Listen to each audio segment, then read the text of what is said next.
Good morning, everyone. Are we all here Good this morning? morning. Good morning. It's wonderful to be here. Please put on your cameras so we can see all those beautiful faces. Welcome, welcome again. Oh, I see Dorothea sipping on some tea there, Dorothea. Not for you. Lovely. It's great to see your wonderful faces again. Welcome. Saturday, the 22nd of May, 2021. It's another session of the Dream Big Girls Empowerment Program.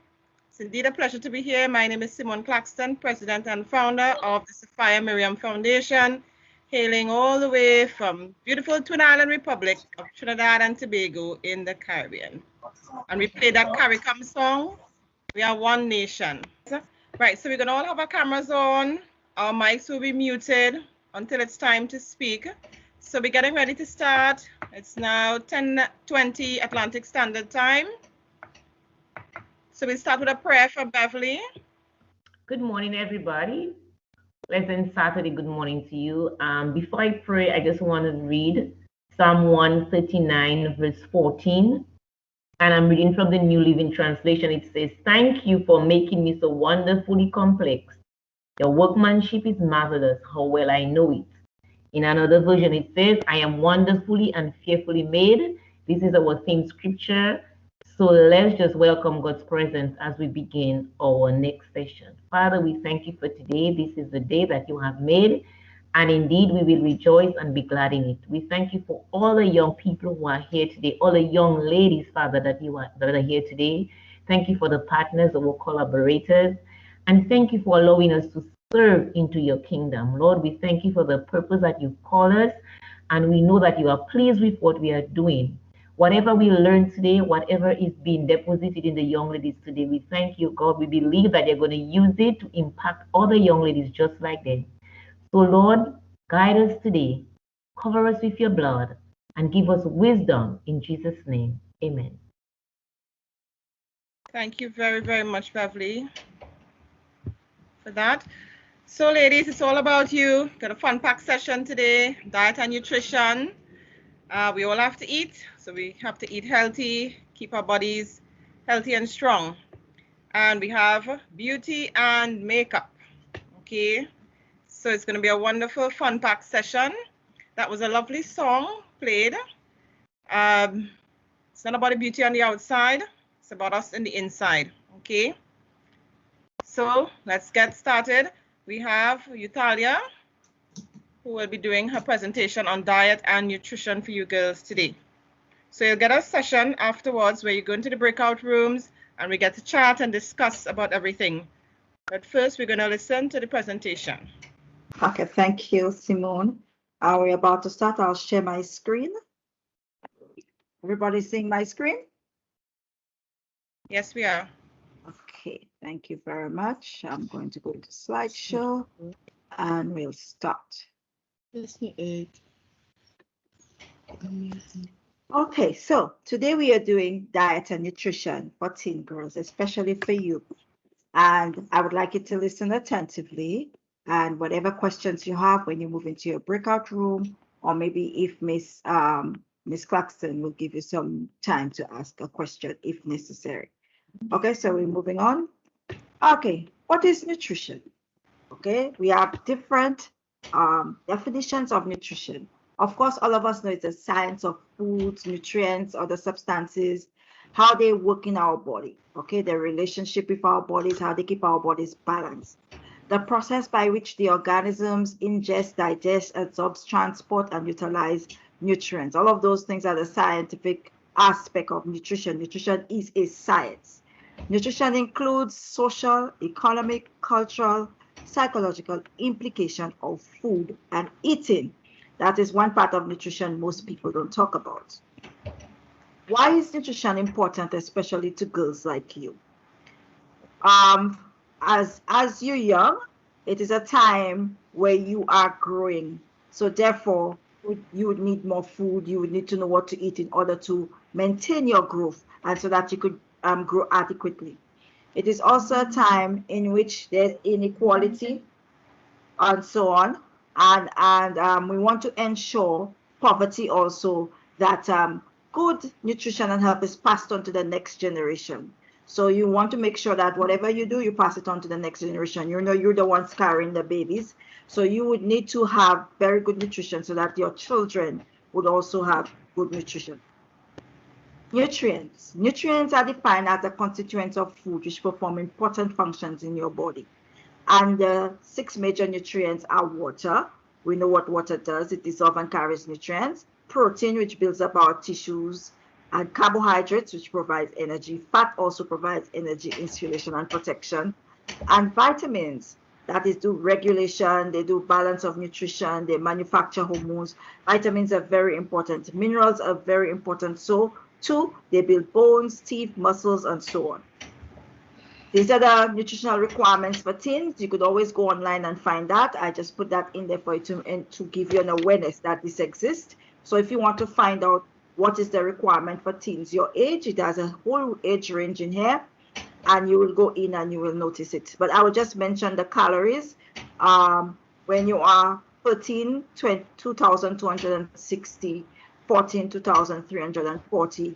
When you're 18, 2,230 calories. However, if you're an athlete, that goes up, depends on your activity. For instance, persons like Michael Phelps would need about 18,000 calories per day because of his swimming activities. Malnutrition. Malnutrition is an impairment of health, either from a deficiency or an excess. Most times when you're growing up, you hear people say somebody has malnutrition, and the malnutrition is usually refers to somebody that do not have enough nutrients. But there's also overnutrition, which is also considered malnutrition when you're taking too much of a nutrient. So it's not only obesity. We have people that take too much calcium, that calcifies your bones and make your bones brittle. So if you take too much of any nutrient, you may get sick. Potential nutrition-related problems. We have poor eating habits during critical adolescent years, could cause long-term health consequences, including obesity, osteoporosis, or sexual maturation delays. Obesity is one all of us know. A lot of people put on a lot of weight because they eat a lot of wrong foods, or sometimes it could be a hormonal imbalance. Obesity does not always mean that somebody is eating too much. It could just be they have a hormonal imbalance that needs to be addressed. So once they find out what it is, then they can do what's necessary.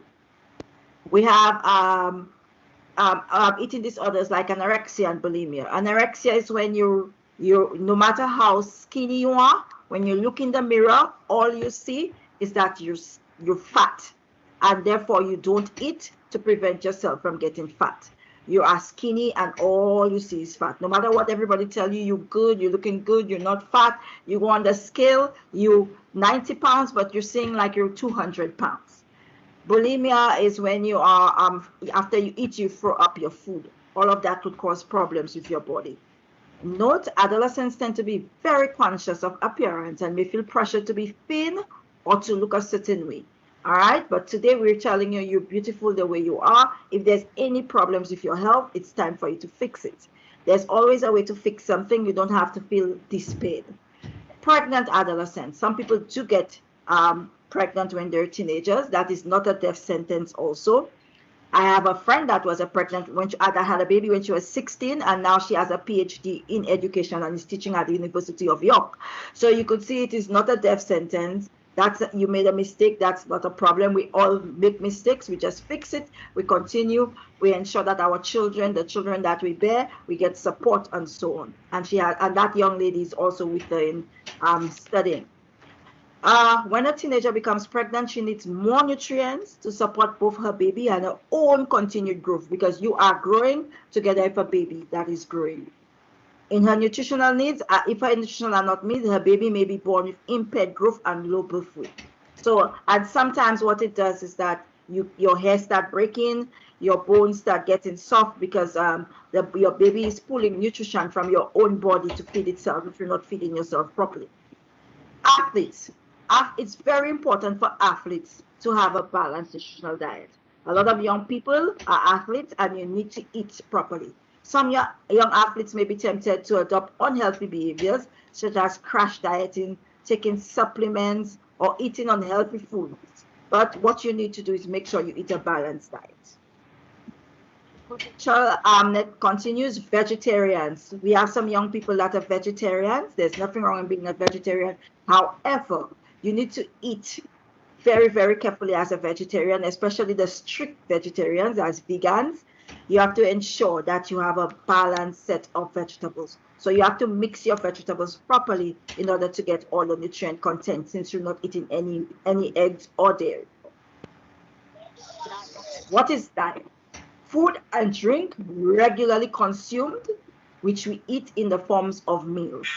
The kind and amount of food prescribed for a person for a special reason. We also notice there are other diets. We know that there are people that are on low-fat diets, people that are on no salt, no flour, all kinds of different diets nowadays. Diet influences. What influence what you eat? I have culture and religious beliefs. For instance, if you're Seventh-day Adventist or Rastafarian or Muslim, you don't eat certain meats, you don't eat meats a certain way, and so on. Economic status, whether you have the amount of money you have available to you, will decide what you can buy to eat. Availability, where are you from? Do they have that vegetable or that fruit there? What is it that they have there that you can substitute? Convenience, what is easy to prepare? Are you always on the go? You don't have time to prepare a decent meal, so you take what is easy to prepare. Cooking skills, can you cook? What can you cook? So these are the kind of things. If you are chef, you're taking cooking classes, you may have a tendency to cook foods a certain way, and you can cook more things than somebody that don't know how to cook. All they know how to prepare is some pasta, macaroni and cheese in a box, or some pasta and tuna fish or something like that. Education, in terms of what you know, what do you know? Do you know how to mix your foods? Do you know how to eat? It's not about having PhD or anything like that. It's basically, are you educated enough about food that you can make good decisions and know how to cook it? Peer pressure, what are your friends eating? Oh, my friends are eating this, so I will eat it too. Social media, what's being advertised on TV? And I have others on the other side there. Emotions, what are you tempted to eat? You understand? So sometimes some people, when they're sad, they eat more, or they don't eat. They eat based on their emotions. Meal planning. Meal planning is an art and a science. Imagine that. An art in the skillful blending of colors, textures, and flavors. A science in the wise choice of food for optimum nutrition and digestion. To help with that, different countries have designed different dietary food groups. Yes? Different dietary food groups for different countries.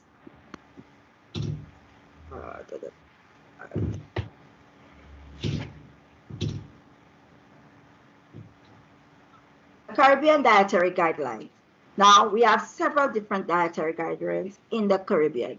The ones on the screen, the breadfruit is for St. Vincent, the pineapple Antigua, the cold pot St. Lucia, the plate is Jamaica, the goat skin drums is Bahamas, the bowl is Guyana, we have Venezuela and El Salvador, Haiti, Barbados, Aruba, and El Salvador, and I think this one is Aruba.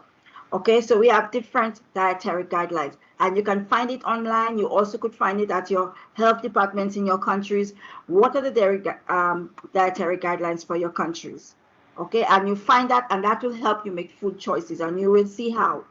I will show you. We have some more. We have from Grenada, St. Kitts, and we have also from, I forget where these two countries are from. So one is, Haiti, and the other one is from Belize. So different countries have the way they present the dietary guidelines. All of them are not in a pyramid. Most people think that all dietary guidelines are shown in a pyramid. Not so. Different countries, Finland, France, they all have theirs done in a different way. Something that is related to their family. So to their country. Okay. All right, so the Caribbean 6 food groups. We're looking at the 6 food groups from the Caribbean. All of us are Caribbean people. We have 6 food groups. Staples, which includes things like sweet potatoes, bananas, pasta, oats, rice. Legumes, which is peas and nuts and so on. And foods from animal, fish, meat, bacon, fruits, vegetables, and fats and oils. Now, from these 6 food groups, this will be sent to you. What are the 6 food groups? What are the serving sizes? What are the serving sizes? What are the recommended servings? This will be sent to you because you would need it in order to do your assignment on Flipgrid. Okay? So next we have legumes and nuts. It has protein, carbohydrate, minerals, calcium, iron, and fiber. The servings is 1 to 2 servings. I will not go through the entire paper because you will be receiving it. Dark green, leafy, yellow, and other starchy vegetables. You need to eat your vegetables. As young people, you know you're not eating your vegetables because we don't like it. You have to find ways to cook it so that you could enjoy it. Fruits. I hope people like fruits and they are eating their fruits. We are from Caribbean countries. We are from Caribbean countries. We have about 8 countries here. Everybody should have access to the fruits. Whatever fruits you have at the time and season, you should eat those fruits, okay? Food groups from animals, all right? Foods from animals, sorry. And you know what they are, 2 to 3 servings a day. You look for your the amount of animal food from animals you have. That includes also eggs and milk and cheese. So it's not only fish and mix and poultry and beef and so on. Also eggs and milk, yogurt, anything that is made with animal from animal products. Sausages is also considered food from animals. Then we have fats, and we get fats in oils, in coconut, in some meats. There's fats. Fats are everywhere. Even sometimes in bread, people put fat in bread. So we have hidden fats all over the place. So when you're eating, be conscious of those hidden fats. Then we have, now what I did is put the mixtures for you to make it easy for you to be able to mix your foods to eat a balanced diet. It is very easy to do that. 1, we have the double mix combinations, which would be staples, cereal, and legumes, and you will be receiving that so that you could go through it and be able to understand it. And you're free to contact me if you're not sure of anything, if you don't understand anything. Cereal, food from animals, macaroni and cheese is also, macaroni and cheese already has all the proper nutrients. All you need to add to it is a salad. You don't need to add anything more. So some of us like to have macaroni and cheese. We want to have 6 different types of things on our plate. That is not necessary. Rice and peas is fine. You could just add a salad to it and that will be fine also.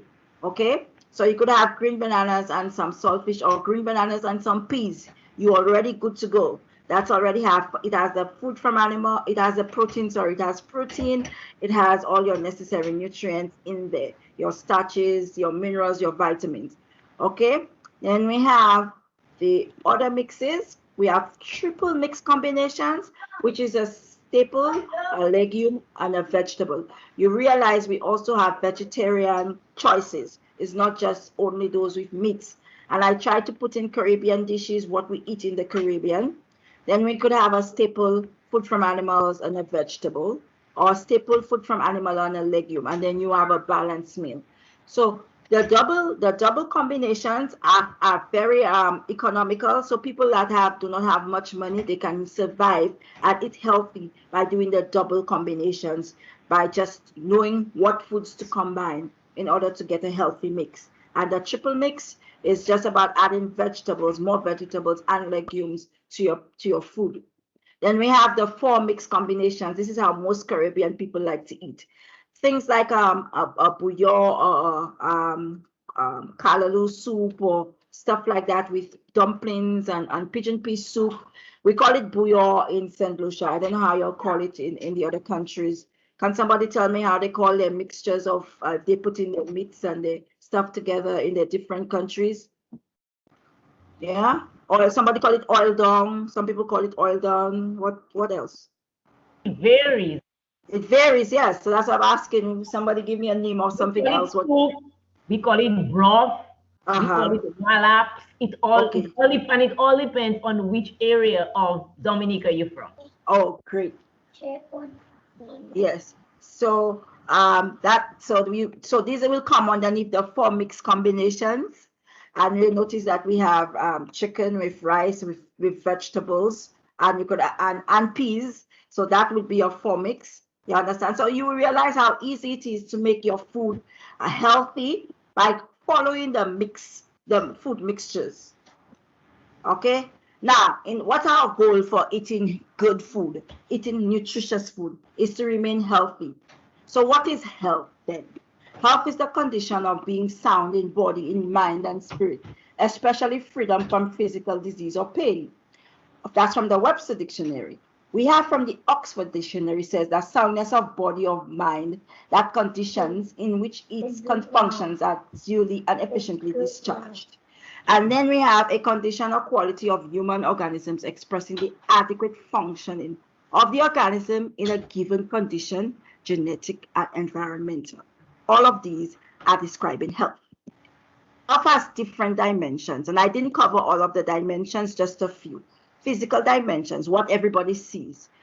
Is your skin clear? Do you have bright eyes? Is your hair healthy? Is it thinning out? Or is it thick as it needs to be? Is your flesh or your skin firm, not too fat? Do you have okay breath? Your appetite? Are you sleeping? Sometimes we don't sleep. If you're not sleeping, you're not healthy. Regular activity of bowels and bladder. It's important that you go to the bathroom every day, that you need to go do a bowel movement, and whenever you feel like going to the to urinate, you need to do that. It's supposed to be smooth, easy flowing, and then your body should be able to coordinate all your movements. Your movement should be able to be coordinated easily. All the organisms in your body are of the accepted size and functions, all right? And you are the right sexual development for your age, your blood pressure, your exercise tolerance, everything has to be in, because you need to do exercises. As young people, you should be moving. That doesn't mean that you have to go and lift 200 pounds of weight or run 16 miles. But if you like dancing, you should be dancing. If you like skipping, you should skip. Why don't you, I mean, you come from school, before you do your homework and your chores, you could put on some music if it's dancing you like, and you dance. That is exercise. Once you get something fun to do and you enjoy what you do, you will exercise. You go outside and play some ball games. I don't know if your friends or your neighbor, but you choose something you like to do. There's so many things to do than just sit down in your phone or on your computer or on your tablet. You need to get moving as young people. Trust me. It will pay off when you get to our age, right? Marlene and Beverly and Simone and Ricardo. Okay. Good mental health is also very important. And a lot of us in the region, we do not pay attention to mental health. And I see that a lot in churches where people don't focus on people's social and emotional health. We always think that they have a demon or something when they're showing signs of emotional and social issues. You are so right. Yes, I know. We always say they have a problem, they have demons, instead of trying to find out what is the problem, especially for our children, your young people like you. If you see other young people misbehaving and they're not doing what, like sometimes a young lady comes to school and she's after all the boys in the school. And you're like, what's wrong with her? She's just like, no, she's not. Sometimes she's being abused, and she has been abused from since she's a little girl, and she knows nothing else but that. Somebody, okay, thank you. So we need to be mindful of each other's behavior and find out. I always say, find a story behind the behavior. I always tell people that do not just label people based on their behaviors, but find a story behind the behavior before you label somebody in any way. Spiritual dimension, your religious beliefs, your ethics, your meditation, what you believe, that needs to be healthy. Not, some of us are fanatics. So if you're not doing what I do, then you're wrong, or your values are wrong. Yours is not always right. Okay, that's your belief. That's your belief. It makes you feel good. That's it. You keep that healthy, but do not try to make everybody become a fanatic where you're ready to kill off people and disown people because they do not share your belief. But everybody must have their own spiritual belief, the way they connect with their self, with their inner self and their inner thoughts. That's up to them to decide on how to do that. It just have to be in a healthy manner. Okay, vocational and occupational dimension. You have to be fulfilled in that way. If you're not happy at where you are when it comes to your job, when it comes to your occupation, you will not feel good about it. Remember, sometimes we choose money over over happiness. Somebody say, well, I'm getting paid, I'll just stay there, I'm getting paid. But when you get home, you're miserable, you're unhappy. You have to be mindful of that. You at that age, you have time to think, you have time to decide. And don't be worried if now you don't really know what you want to do. You're young, you can try different things, do different activities until you find which one you really like and where you want to be, and so that you could go into that vocation. And for me, I was working somewhere for many years, and last year I just walked out. I didn't have no other job to go to. I just said, I don't want to be there. I'm not happy being there. I just walked out. So I'm not asking anybody to do that, but I chose happiness over staying there for money. Okay, so that's important. That is what's important to me. That may not be important to somebody. Money is more important to somebody. We have to look at just let me just some others I'll just mention quickly. I have them at the bottom of the page. Let's look at environment. If your environment is not healthy, if you're living in a place that is dirty or it's crowded and cluttered, this is how you will feel when you're going anywhere. This place is cluttered, your brain is cluttered, you cannot function properly, or you're living around an area that is very dirty. Everybody there is throwing garbage in the rivers, they're throwing garbage in the. I'm saying poverty does not mean nastiness. I always tell people that when people tell me, oh, they're poor, poverty doesn't mean you have to be nasty. We could always do something. Like if you're from a community like that, you could say, okay, you know what? Let me go to the solid waste management, the sewage management, and do a project for my community. We're going to start by cleaning our rivers or cleaning our homes, our environment. Just take a broom and pass. You could take some branches from a tree, tie it together and create a broom and clean your surroundings. You don't have to feel that because I am poor, I need to keep my place dirty. No, you can still keep your place clean even if you don't have much. Okay? Determinants of health. What will determine that you are healthy? What would state? And we've mentioned them before. It is the same thing for nutrition. What would influence your nutrition?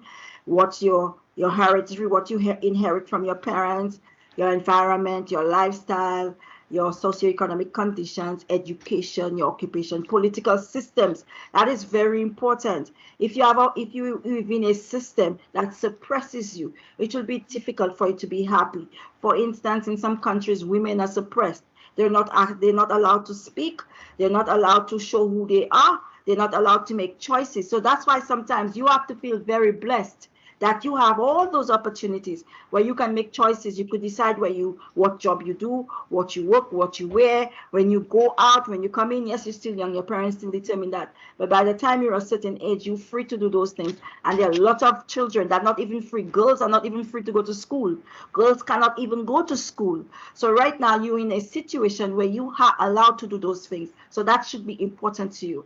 Health services, look at your country, see what the health services. Now, economic status. Now, I want you to think, when I'm saying all of those things, for you to look at the issues around your countries and what you want to do. What are the areas you feel you can make a difference? What are some of the things you can start? What some of the programs you can get involved with?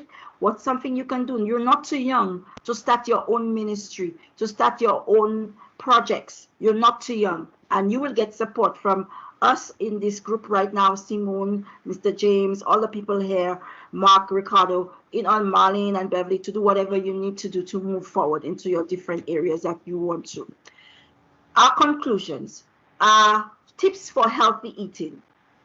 Follow your country's dietary guidelines. Earlier, I mentioned that you need to look at your country's dietary guidelines and see what it says. Every country has one. You look for it and find it. I couldn't find Trinidad, unfortunately. Beverly, I don't know, not Beverly, Simone, I don't know if there's one in Trinidad, but you should look. Increase intake of your local produce, vegetables, and fruits. Eat what you grow, grow what you eat. It's important to eat what is local and try to make different, like for instance, if you like macaroni and cheese, instead of using the macaroni, use some yam or use green bananas or use something that you have in your environment that you could substitute If you like potato salad, make some salad with breadfruit. Make some salad with yams. Make the same thing, the same ingredients except the potatoes, and you put the yams, or sweet potatoes if you want. You can use sweet potatoes. All right, whatever you like. So you like fries. You could make fries with blago. You could make fries with breadfruit. You could make fries with Don't eat junk food. you could make fries with unindoctrinated child talking. You don't need you could make fries with all kinds of our staple foods that we have in the region, and not necessarily go and buy fries at KFC. That doesn't mean you cannot do it once in a while, but you limit the amount of fast food that you eat, and you could substitute it by using what you have in your country, in your region. Include protein containing foods in meals and snacks. Eat a variety of foods, people. Don't eat the same thing every day. Whatever you can get, you eat. Whatever is in season. I mean, I know some of us, we're living in poor situations, but you could plant something. Find a seed. Take a box, put some soil in it, and plant some seeds in there, and try to make a salad box. We call it a salad box. So you plant one lettuce, one tomato, some cucumber plant, and make your salad box, and you plant one fruit, which is watermelon. Those things grow quickly, and you just have to, you know, find a nice place to plant them. You could plant them in a box, throw your wastewater in there if you have issues with water, and make sure and throw all the leaves and shrubs inside of that same place where you're planting, so that you could have a nice nutrient-rich soil. Choose healthy snacks such as vegetables and fruits, or baked snack instead of fried. Drink water instead of soft drinks and sugary juices or sports drinks. Prepare food at home using local produce, vegetables, and fruits. Yes. Limit foods high in sugar, sodium, or saturated fat. Limit the eating of fast foods. I said that a while ago, and processed foods. And we'll find, if we understand foods, you know, a lot of us don't know. We have over about 3,000 to 4,000 edible plants within the region that we have not touched, that we don't know that it is edible to. And we want to do something in that, to find out what all those foods are and show people how to eat it. Yes. Eat when you're hungry. Stop when you're full. Do not eat when you're over full. The one way you can handle that is always prep your food. So you prepare food beforehand. You know, okay, I have to eat breakfast, lunch, dinner. In your mind, you've already decided what you're eating tomorrow. Plan your meals. Plan your meals. So you say, okay, today I have what I have in my fridge. I have 1 pound, or if I don't have a fridge, I have 1 pound of salted meat, and you know, I need to make it stretch because that's all I have for the week. I have not seen anything. You plan that. Okay, I can get some green bananas by this neighbor. Okay, let me get it. I have a little bit of peas. So you plan, and you know what you have. You know what you can eat. Don't just eat everything you have and then you have nothing for the next day. You don't know what you get in the next day. So try to plan what you for your meals. Pay attention to your portion size. Do not overeat. Not because it is available for you to eat it. You could put it aside and do something else with it today. So if you have chicken, even if you buy chicken and you see you have extra chicken from what you cooked today, tomorrow you could make it into a pie. You could add it into a salad and make a chicken salad. You can also make it into you curry it and fix it up. You just change it around. You could make it into a fried rice or anything like that. Even your own ground provision, you could just take it, grate it, any of the ground provisions, and it will look like fried rice. So the same thing, the way you do fried rice, instead of rice, you use your ground provision. You just grate it up and put all the same ingredients you put in it to make a fried rice. So not because you don't have rice, you cannot make something that look like fried rice. Trust me, when it's cooked, you would not even know it's not fried rice. Okay, so basically, this is what I have for you today. Thank you very much. When you go into your breakout room, you'll get more information and we'll discuss more in depth. It's just a brief introduction into nutrition, and I think it's very handy as to what you can do to ensure that you eat healthy. Thank you so much. Thank you very, very much, Euthalia. Wonderful presentation reminding us about our diet and nutrition, making wise choices, which is linked to our health and taking care of ourselves. something which we have to start to do from young teens, you know, so that we will be, when we reach our age, Italia, we'll be healthy, you know, and because as a young teen, you know, you take things for granted. And then when you get older in your 40s, 50s, and then you start to have pains and aches, and this disease starts to pop up, and you're wondering why. It's because of the choices you've made with your diet and nutrition, lifestyle, exercise, etc., whilst you were younger, not drinking enough water, having too much, you know, fast foods, fried foods, etc. Okay, so we have to make wise choices. So very thankful to you, Talia, for that presentation. So girls, we'll be going into our breakout rooms in a minute.